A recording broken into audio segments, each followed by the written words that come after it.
LA Mobile mechanic on wheels. Isuzu 1415 diesel. Starter motor is a nightmare to change, but can be done.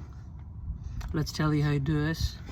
So this car belongs to an army person, and he's a mechanic in army. He tried to do it himself, but he couldn't do. So let's get started. Show you how we do it. Okay, this is the new starter motor, and that's the old starter motor which came up. The trick to it, first of all, you remove the battery.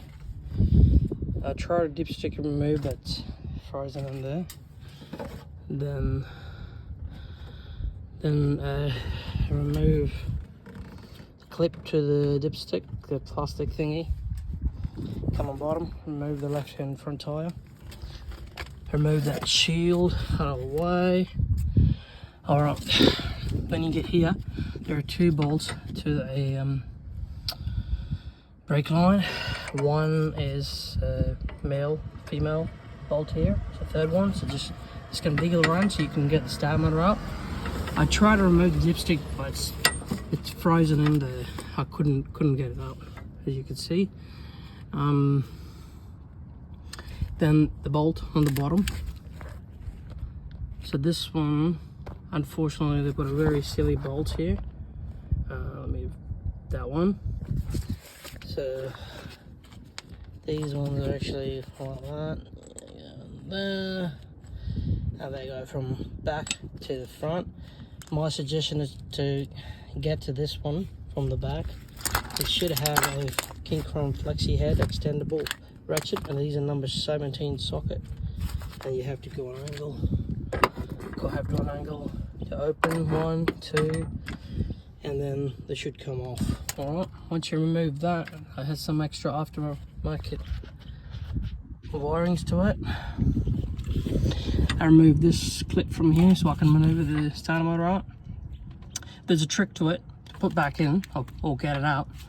So it was like that, and then I picked it up and slide backward out.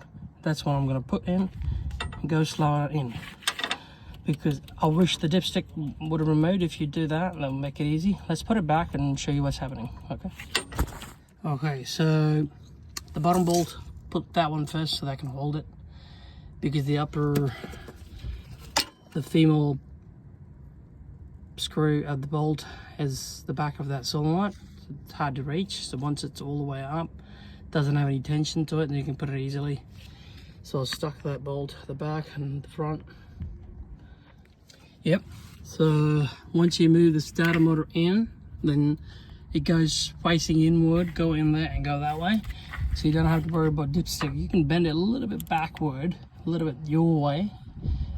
Take the dipstick out and just tube the tube off the dipstick. Just you could twist a little bit your way. There's a screw up there, number 12. Remove that, and you remember, twist a little bit you got more space to work with. So I put the bottom one first.